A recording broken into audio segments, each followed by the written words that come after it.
মাননীয় মুখ্যমন্ত্ৰী মহোদয় আমাৰ মাজত উপস্থিত হয়েছে।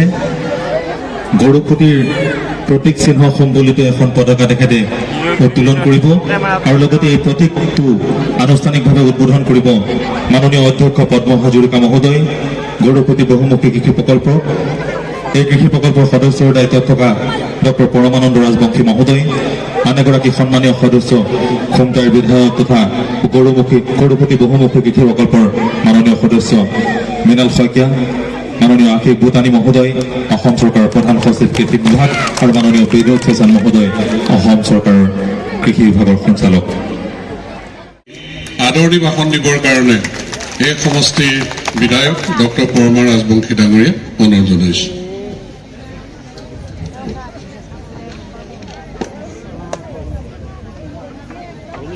মই এই চেগতে আমাৰ তিহালা নিৰ্মাণ কাৰ্য চলি আছে। উচ্ছেদিত ভূমিত স্থায়ী ভাগৱত নামঘৰ প্ৰতিষ্ঠাৰ আধাৰিত আজি আপোনাৰ দ্বাৰা সম্পন্ন কৰা হ'ল। দৰং জিলা পৰিষদৰ নেতৃত্বত এই কৃষি প্ৰকল্প সাকাৰ ৰূপ দিবলৈ বান গৰাখহনীয়া প্ৰতিৰোধৰ বাবে মৰাণী গৰাখহনীয়া প্ৰতিৰোধৰ আঁচনি সম্পন্ন কৰা হৈছে আৰু আপুনি ঘোষণা কৰা অনুসৰি হেলিপেড নিৰ্মাণৰ কামো অব্যাহত আছে। ভৱিষ্যতে ব্ৰহ্মপুত্ৰৰ প্ৰবল বান প্ৰশমিত কৰাৰ বাবে সন্মানীয় মন্ত্ৰী পীযুষ হাজৰিকাদেৱৰ তৎপৰতাত জলসম্পদ মন্ত্ৰালয়ে কাৰ্যব্যৱস্থা গ্ৰহণ কৰিছে। একেদৰে আপোনাৰ পৰামৰ্শ অনুসৰি সন্মানীয় কৃষি মন্ত্ৰী অতুল বৰা ডাঙৰীয়াই কৃষি আৰু পশুপালন বিভাগৰ প্ৰতিদিনে নিজৰ তৎপৰতা অব্যাহত ৰাখিছে। আমি এই গোটেই আমাৰ যি অভিভাষণ সময়ৰ প্ৰতি লক্ষ্য ৰাখি মই চমু কৰিবলৈ ওলাইছোঁ। মই আপোনালোকৰ হাতে হাতে ইয়াত তুলি দিছোঁ আৰু মাননীয় মুখ্যমন্ত্ৰী মহোদয়কো মই দিছোঁ। মাত্ৰ কেইটামান মই চিপাঝাৰৰ বিশেষ কথা কেইটামান আজি মই উল্লেখ কৰিব লাগিব, নহ'লে আমাৰ সমষ্টিবাসী ৰাইজে দুখ পাব। মাননীয় মুখ্যমন্ত্ৰীৰ দৃষ্টি আকৰ্ষণৰ বাবে যে এই সপোনৰ বহুমুখী কৃষি প্ৰকল্পক অধিক ব্যাপক আৰু নতুন মাত্ৰা দিয়াৰ বাবে আমি নিম্নলিখিত প্ৰস্তাৱ এই চেগতে আপোনাৰ সন্মুখত উপস্থাপন কৰিছোঁ। আশা ৰাখিছোঁ আজি আপুনি এই সন্দৰ্ভত ৰাজহুৱাভাৱে আপোনাৰ বহুমূলীয়া পৰামৰ্শ আগবঢ়াই আমাক উৎসাহিত কৰিব।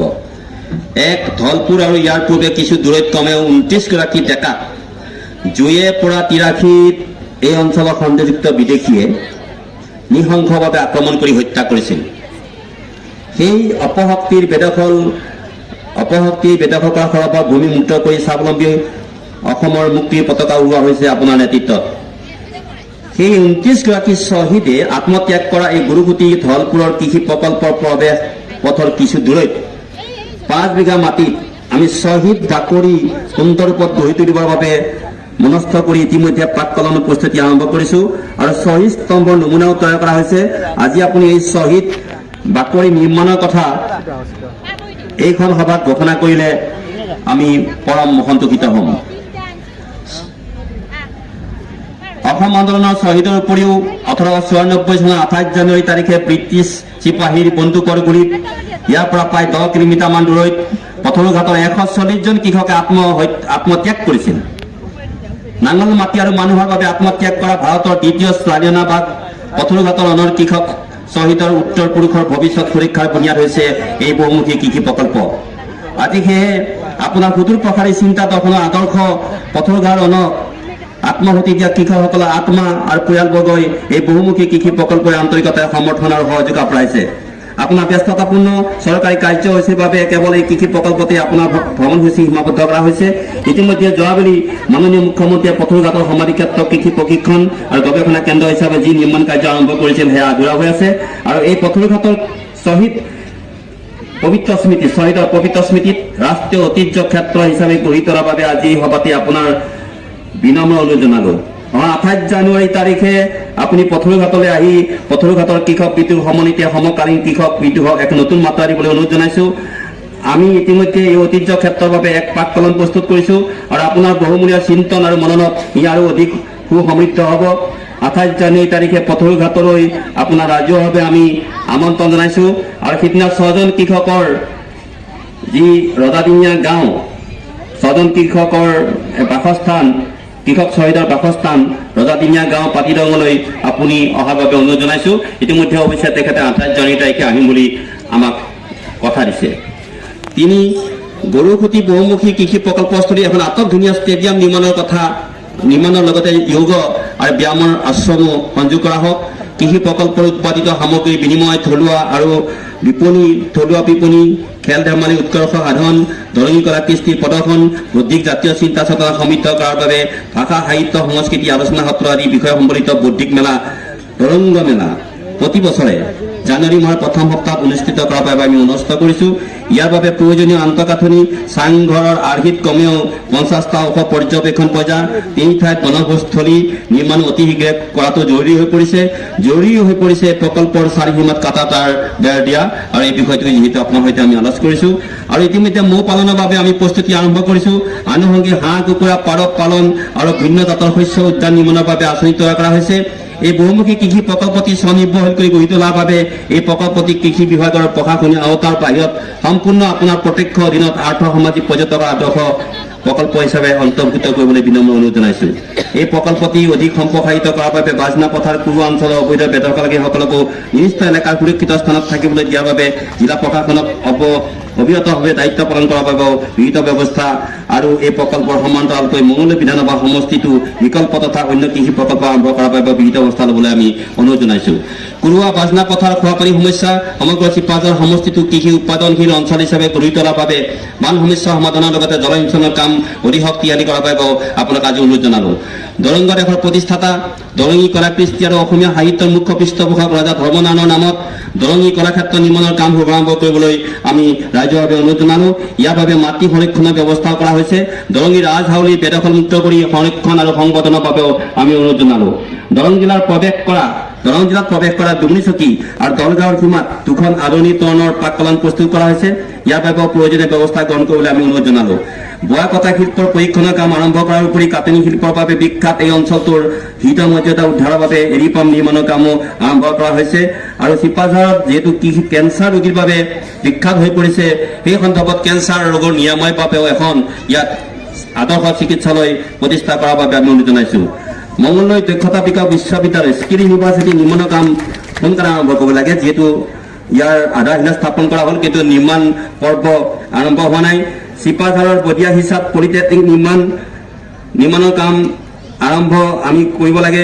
বদলগুৰিত জ্যোতি বিষ্ণু সাংস্কৃতিক প্ৰকল্প নিৰ্মাণৰ কাম শীঘ্ৰে আৰম্ভ কৰিব লাগে। চিপাঝাৰত এখন চিকিৎসা মহাবিদ্যালয় নিৰ্মাণ কৰিব লাগে। চিপাঝাৰ লোক নিৰ্মাণৰ কাৰ্যালয় অতিথিশালা নিৰ্মাণ, পথৰুঘাটৰ ডেৰমুনি আধুনিক বজাৰ নিৰ্মাণ, পুৰত এতিয়া আদৰ্শ স্বাস্থ্য কেন্দ্ৰ মহাবিদ্যালয় নিৰ্মাণ, দুনি স্নাতক মহাবিদ্যালয় প্ৰাদেশিকৰণৰ লগতে প্ৰয়োজনীয় গৃহ নিৰ্মাণ, দেওমনৈ স্নাতক মহাবিদ্যালয় নৱনিৰ্মাণ, খতৰা সত্ৰ আৰু ইয়াৰ আশে পাশে থকা ঐতিহ্যমণ্ডিত সত্ৰসমূহৰ সংৰক্ষণ আৰু সম্বৰ্ধন সুনিশ্চিত কৰি সত্ৰ ঐতিহ্য নগৰী হিচাপে মৰ্যাদা দিয়া, লগতে মঙলদৈ মহাবিদ্যালয়ক বিশ্ববিদ্যালয় আৰু চিপাঝাৰ মহাবিদ্যালয় পূৰ্ণাংগ স্বায়ত্তশাসিত মহাবিদ্যালয় মৰ্যাদা দিয়াৰ বাবে আদি কৰি কেইবাটাও কাম সম্পন্ন হ'লে চিপাঝাৰবাসীৰ লগতে দৰংবাসী আপোনাৰ হেঁপাহৰ স্বনিৰ্ভৰশীল শক্তিশালী অসমৰ অংশীদাৰ হৈ পৰিব বুলি আমি দৃঢ় বিশ্বাস কৰোঁ। ব্যস্ততাপূৰ্ণ কৰ্মসূচীৰ মাজতে আজি গুৰুঘাটী বহুমুখী কৃষি প্ৰকল্পটি আপুনি পৰিদৰ্শন কৰাৰ উপৰিও কেইবাটাও নতুন আঁচনি শুভাৰম্ভ কৰাৰ বাবে আমাৰ আন্তৰিক শলাগ জ্ঞাপন কৰিছোঁ আৰু এই প্ৰকল্পটি প্ৰশিক্ষণপ্ৰাপ্ত যুৱক যুৱতী তথা বিভিন্ন কৰ্মীবৃন্দ আজি আপোনাৰ আগমনত উৎফুল্লিত। দ্বিতীয়বাৰৰ বাবে এই আগমনে প্ৰশাসনৰ লগতে আমাকো উৎসাহিত কৰিছে। দুগুণ উৎসাহেৰে আজিৰ পৰা অধ্যক্ষ পদ্ম হাজৰিকা ডাঙৰীয়াৰ নেতৃত্বত গুৰুঘাটী কৃষি প্ৰকল্পই আপোনাৰ নৱ সমৃদ্ধিশালী অসম গঢ়াৰ সপোন বাস্তৱ কৰাৰ বাবে দেহেকে জপিয়াই পৰিব বুলি আমি আপোনাক আশ্বস্ত কৰিলোঁ। জয় অসম, বন্দে মাতৰম।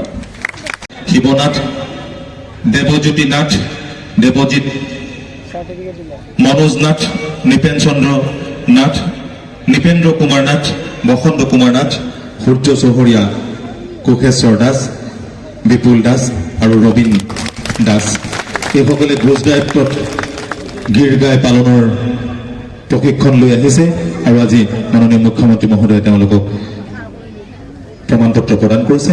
ইয়াৰ পিছতে মাননীয় মুখ্যমন্ত্ৰী মহোদয়ক আমি অনুৰোধ জনাইছোঁ গৌৰাংগ বাৰ্তাৰ এই বাৰ্তা আলোচনীখন ৰাইজলৈ মেলি দিবলৈ। আমি মাননীয় শংকৰ কাকতি সম্পাদক তেখেতক এই কাৰ্যসূচীত সহযোগ কৰিবলৈ অনুৰোধ জনাইছোঁ।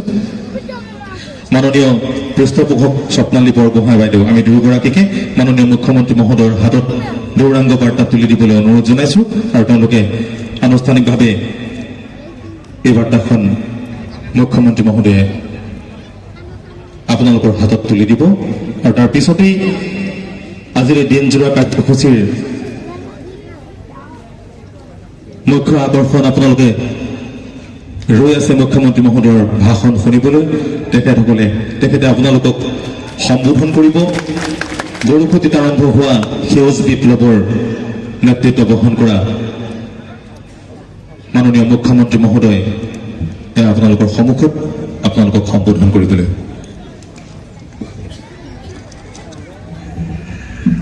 আজিৰ সভাত আমাৰ মাজত উপস্থিত অসম চৰকাৰৰ সন্মানীয় মন্ত্ৰী দৰং জিলাৰ অভিভাৱক মন্ত্ৰী চন্দ্ৰমোহন পাটোৱাৰী ডাঙৰীয়া, গৰুখুটি বহুমুখী কৃষি প্ৰকল্পৰ অধ্যক্ষ তথা আমাৰ সকলোৰে আদৰৰ সন্মানীয় বিধায়ক পদ্ম হাজৰিকা ডাঙৰীয়া, চিপাঝাৰ সমষ্টিৰ সন্মানীয় বিধায়ক ডক্টৰ পৰমানন্দ ৰাজবংশী ডাঙৰীয়া, খুমটাই সমষ্টিৰ সন্মানীয় বিধায়ক তথা গৰুখুটি বহুমুখী কৃষি প্ৰকল্পৰ সদস্য মৃণাল শইকীয়া ডাঙৰীয়া, মুখ্যমন্ত্ৰীৰ ৰাজনৈতিক সচিব জয়ন্ত মল্ল বৰুৱা ডাঙৰীয়া, অসম মীন উন্নয়ন নিগমৰ অধ্যক্ষ গুৰুজ্যোতি দাস ডাঙৰীয়া, অসম চৰকাৰৰ কৃষি সঞ্চালক বিনোদ চেচান ডাঙৰীয়া, দৰং জিলাৰ উপায়ুক্ত ডাঙৰীয়া আৰু দৰং জিলা বিজেপিৰ সভাপতি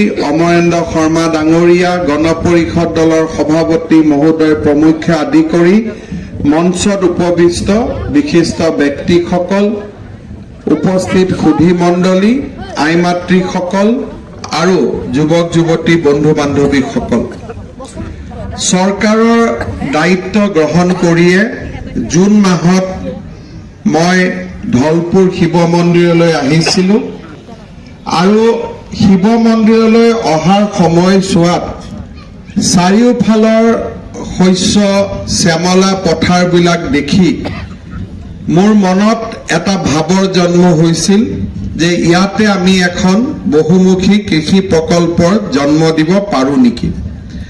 সন্মানীয় বিধায়ক পদ্ম হাজৰিকা ডাঙৰীয়াই ইতিমধ্যে চতিয়াত কন্যকা বহুমুখী কৃষি প্ৰকল্পৰে আমাৰ সন্মুখত এটা সুন্দৰ উদাহৰণ দাঙি ধৰিছিলে। গৰুখুটিৰ পৰা উভতি গৈ মোৰ কেবিনেটত সতীৰ্থসকলৰ লগত আলোচনা কৰি আমি গৰুখুটি কৃষি প্ৰকল্পৰ ঘোষণা কৰিছিলোঁ আৰু সন্মানীয় বিধায়ক পদ্ম হাজৰিকা, ডক্টৰ পৰমানন্দ ৰাজবংশী, মৃণাল শইকীয়া আৰু সাংসদ দিলীপ শইকীয়া ডাঙৰীয়াক এই আঁচনিৰ নেতৃত্ব ল'বলৈ অনুৰোধ কৰিছিলোঁ। চাওঁতে চাওঁতে আজি আমি দেখা পাইছোঁ যে গৰুখুটি কৃষি প্ৰকল্প ঠন ধৰি উঠিছে আৰু লাহে লাহে ই এক সঁচা অৰ্থত বহুমুখী কৃষি প্ৰকল্পৰ ফালে গতি কৰিছে। এই কৃষি প্ৰকল্পটো আৰম্ভ কৰাৰ সময়ত আমি দেখা পাইছিলোঁ যে এছাম লোকে ইয়াৰ মাটি বাৰী অবৈধভাৱে দখল কৰি আছিলে। তেখেতসকলক আঁতৰাবৰ বাবে আমি চেষ্টা কৰিছিলোঁ আৰু অসম আন্দোলনৰ সময়ৰ বেদনাদায়ী প্ৰকল্প আমি যদি এক জাতীয় দায়িত্ব বুলি ইয়াক যদি আমি নিৰ্মাণ কৰোঁ আৰু ইয়াৰ উৎপাদন আৰু কৃষি প্ৰকল্প আমি যদি জগত সভালৈ লৈ যাব পাৰোঁ, আমাৰ জাতিটোৰ বহু যুৱকে প্ৰেৰণা পাব। এৰি থৈ অহা কাম কাজ, আটা ককাৰ কাম কাজ পুনৰ আমি উভতাই লওঁ, কাৰণ টকা পইচা কৃষি কৰ্মত আছে। এইবাৰ আমি FCI লগত কথা পাতিছোঁ, 10 লাখ মেট্ৰিক টন চাউল তেওঁলোকে অসমৰ পৰা কিনিব। 1900 টকা প্ৰতি কুইণ্টলত আমাক তেওঁলোকে ভৰপূৰ কৰিব।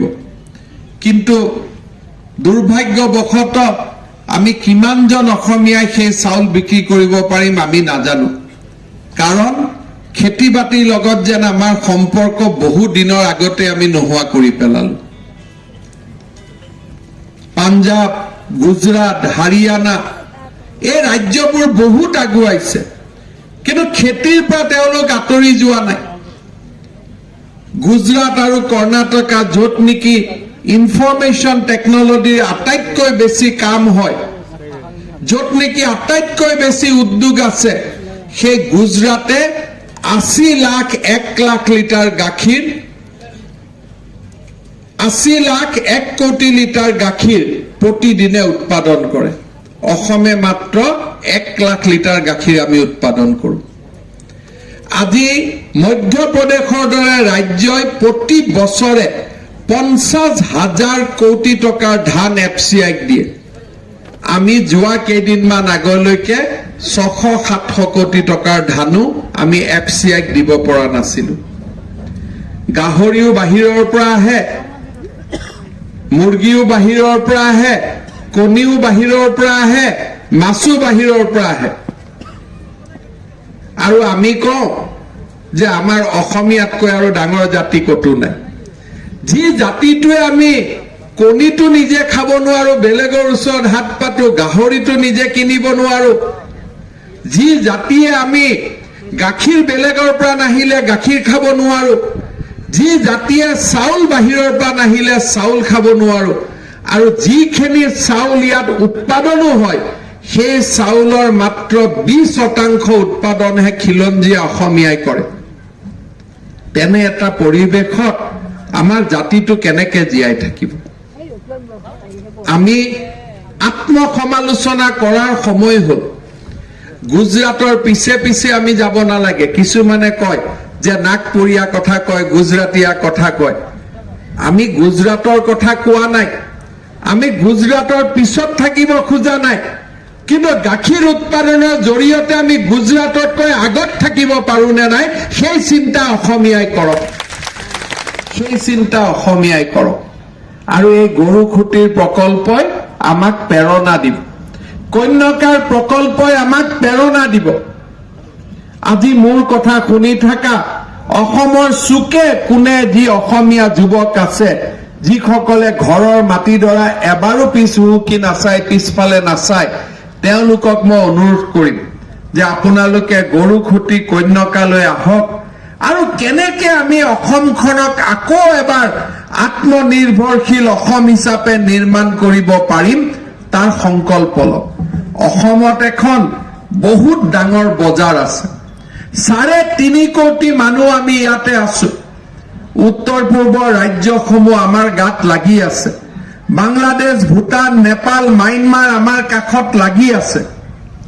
আমি উৎপাদন কৰা প্ৰতিটো সামগ্ৰী আজি কিয় হ'ব নোৱাৰে, জালুকবাৰীত কিয় হ'ব নোৱাৰে, ৰঙিয়াত কিয় হ'ব নোৱাৰে? আমি সেই সংকল্প ল'ব লাগিব। জাতিটো সাৰ পাবৰ হ'ল, জাতিটো সাৰ পাবৰ হ'ল। জাতিটোৱে আকৌ নতুন ধৰণে চিন্তা কৰিবৰ হ'ল। আজি গৰুখুটিত যেতিয়া মোক লগ কৰিব গৈছিল, ইয়াৰ কিছুমান মানে মোক কৈছিল যে দাদা আপুনি আমাক এভিকশ্যন কৰি চাব পাৰে, কিন্তু 2-3 বছৰ পিছতে দেখিব গৰুখুটিৰ কাম কৰিবৰ কাৰণে আকৌ আমাকেই মাতি আনিব। মই কৈছিলো ঠিক আছে, পুৰণা অভিজ্ঞতাটো সেয়া, কিন্তু আমি গৰুখুটিত চেষ্টা কৰিম নতুন ইতিহাস লিখাৰ বাবে, আমি নতুন কথা কবৰ কাৰণে আমি চেষ্টা কৰিম।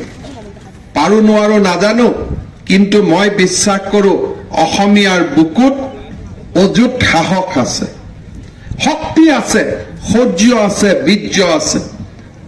মাত্ৰ আমাৰ মানসিকতাৰ পৰিৱৰ্তন হ'ব লাগে। যোৱা পৰহি চিন্তা কৰক কেনেকে অসমীয়া ল'ৰাৰ গাত ক'ৰ পৰা শক্তি আহিল, মৰিয়াই আমাৰ নিজৰে এজন অসমীয়া ল'ৰাক আমি মাৰি পেলালো। সাহসো আছে, শক্তিও আছে, কিন্তু মানসিকতা ভুল। য'ত শক্তি প্ৰদৰ্শন কৰিব লাগে তাত শক্তি প্ৰদৰ্শন নকৰো, য'ত সাহস দেখুৱাব লাগে তাত সাহস নেদেখুৱাও, আৰু য'ত শক্তি সাহস দেখুৱাব নালাগে তাত আমি শক্তি সাহস দেখুৱাও। আমাৰ মাজত এচাম আছে প্ৰতি বছৰে মানুহক উচতাই থাকে, বলক বলক আন্দোলন কৰো, আন্দোলন কৰো। আধুনিক যুগৰ আন্দোলন জয়াই অসমৰ ধনী নহয়, আধুনিক যুগৰ আন্দোলন হল উৎপাদন। যোনে উৎপাদন কৰে সেই জাতিয়ে আগুৱাই যায়, আৰু উৎপাদনমুখী জাতি এটাই আন্দোলন কৰিব নালাগে, নিজে নিজে সমস্যাৰ সমাধান হয়। আমাৰ জাতিটো কি অৱস্থাত আমি লৈ গলো, চান্দা, ব্যৱসায়িক অত্যাচাৰ, এই ধৰণৰ কথা কামে আমাক কৰবাত লৈ গল।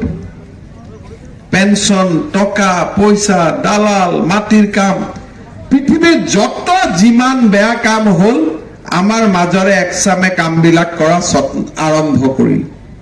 চৰকাৰী কাম মানে আমি যেন ফাঁকি দিবই লাগিব, চৰকাৰ বেলেগ আমি বেলেগ। কিন্তু আমি এই যে চৰকাৰখন আমাৰ, সেই কথা আমি চিন্তা নকৰো।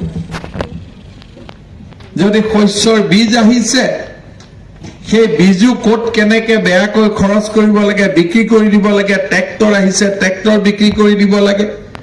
মুখ্যমন্ত্ৰী গ্ৰাম্য আমাৰ স্বৰোজগাৰ যোজনাৰ অধীনত ৩-৪ হাজাৰ আমি ট্ৰেক্টৰ বিলালো যোৱা বছৰ। ক'ত আছে এতিয়া ট্ৰেক্টৰ বিলাক আমি দেখা নাপাওঁ। মোক ক'লে আধা বোলে কেইখনমান বাংলাদেশলৈকেও বিক্ৰী হৈ গুচি গ'ল। কেনেকে জাতিটো জীয়াই থাকিব? আজি এই গৰু খুঁটি এটা উদাহৰণ হ'ব পাৰে। আজি গৰু খুঁটিত ৫,১৩০ বিঘা মাটিক আমি শস্য ৰোপণৰ বাবে চেষ্টা কৰিছো। আজি আমাৰ ২,৭৩১ বিঘা মাটিত সৰিয়হ কৰা হৈছে। ৩৫০ মেট্ৰিক টন আমি সৰিয়হ উৎপাদন কৰাৰ বাবে ইয়াত আমি চেষ্টা কৰিছো। ইয়াত আমাৰ গুজৰাটৰ পৰা গিৰ গাই আমি আনিছো, যাতে দুগ্ধ উৎপাদনৰ বহুমুখী প্ৰকল্প এটা আমি ইয়াত নিৰ্মাণ কৰিব পাৰো। গাহৰি উৎপাদনৰ এটা ডাঙৰ প্ৰকল্প আমি ইয়াত আগবঢ়াইছো। আই মাতৃসকলে ৫-৬খন শালেৰে আমি ইয়াত গামোচা বনাম, এৰী চাদৰ বনাম, আৰু আমি মানুহক গৰু খুঁটিৰ পৰাই আমি উপহাৰ দিম। ইয়াতে সেউজীয়া শাক পাচলি হ'ব। সাৰ ব্যৱহাৰ কৰাৰ পৰিৱৰ্তে যিমান পাৰো অৰ্গেনিক কৰি আমি মানুহক এটা নতুন পৰিচয় দিম। ইয়াত কম্পোজিট ফিছ ফাৰ্মিং হ'ব, ইণ্টিগ্ৰেটেড ফিছ ফাৰ্মিং হ'ব। এই কামবিলাক আমি আগুৱাই লৈ যাম। গৰু খুঁটি প্ৰকল্পত চৰকাৰে সহায় কৰি গৈ থাকিব, আৰু এই প্ৰকল্পটোৱে যাতে এক আত্মনিৰ্ভৰশীল অসমৰ পৰিচয় দাঙি ধৰিব পাৰে, তাৰ বাবে আমাৰ প্ৰকল্পটোৰ লগত জড়িত আটায়ে প্ৰচেষ্টা কৰিব। ৰাইজে সহযোগিতা কৰিব। ৰাইজে নখ জোকাৰিলে নৈ বব। আপোনালোকে সহযোগিতা কৰক আৰু গৰু খুঁটিক অসমৰ স্বাৱলম্বিতা আৰু আত্মনিৰ্ভৰশীল অসমৰ প্ৰতীক ৰূপে গঢ়ি তোলক। ধলপুৰ শিৱ মন্দিৰে আকৌ এবাৰ প্ৰাণ পাব। আজি মই ইয়াৰ নামঘৰৰ বাবেও ১ কোটি টকাৰ ঘোষণা কৰি থৈ আহিছো। ধলপুৰ শিৱ মন্দিৰতো প্ৰায় ১০ কোটি টকাতকৈ অধিক টকা ব্যয়েৰে এই ৪,০০০ বছৰৰ পুৰণা সনাতনী সংস্কৃতিটোক জীয়াই ৰখাৰ বাবে আমি ইতিমধ্যে কাম আৰম্ভ কৰিছো। বহুতো ৰাইজে মুক্ত হস্তে ইয়াৰ বাবে বৰঙণি দিছে। ৰজাপুখুৰী গাঁৱৰ পৰা আৰম্ভ কৰি একেবাৰে ধলপুৰ শিৱ মন্দিৰলৈ যাব পৰা ৰাস্তা আৰু দলং সকলো সময়তে আমি কেনেকে বানপানীৰ সময়তো কেনেকে মন্দিৰলৈ যাব পাৰো, তাৰ বাবে মই আজি লোক নিৰ্মাণ বিভাগক নিৰ্দেশ দিছো যে এটা সুন্দৰ ৰাস্তা নিৰ্মাণ হওক। মন্ত্ৰী পীযুষ হাজৰিকা ডাঙৰীয়াক মই ইয়াত আহিব কৈছো যে কেনেকে ধলপুৰৰ এই কৃষি ক্ষেত্ৰত আমি পানীৰ খুঁত অকণমান অতৰাই হলেও ৩টা শস্য আমি কেনেকে উৎপাদন কৰিব পাৰো, তাৰ কাৰণে প্ৰচেষ্টা কৰা হওক। অসম চৰকাৰে এই ধলপুৰক এক আত্মনিৰ্ভৰশীলতাৰ প্ৰতীক ৰূপে গঢ়ি তুলিব। এই ধলপুৰ কৃষি প্ৰকল্পৰ আবণ্টিত ভূমিত যিসকল ৰাইজ এতিয়াও বাস কৰি আছে, তেওঁলোকক মই অনুৰোধ কৰিম যে আমি কাকো উচ্ছেদ কৰিব নিবিচাৰো। আপোনালোক নিজে আঁতৰি যাওক আৰু এই প্ৰকল্পত আপোনালোকেও সহায় কৰক, কাৰণ এই প্ৰকল্পই সকলোকে খাদ্য শস্য দিব। বজাৰত যে অকল হিন্দুৱে কিনিব এনেকুৱা নহয়, হিন্দুৱেও কিনিব, মুছলমানেও কিনিব। ইয়াৰ পৰা উৎপাদিত গাখীৰ সকলোৱে খাব। ইয়াত কোনো সাম্প্ৰদায়িকতা নাই। ইয়াত মাত্ৰ আত্মনিৰ্ভৰশীল অসম নিৰ্মাণ কৰাৰ সপোনহে ইয়াত লুকাই আছে। ৰাইজে সহযোগ কৰক, সকলোৱে সহযোগিতা কৰক।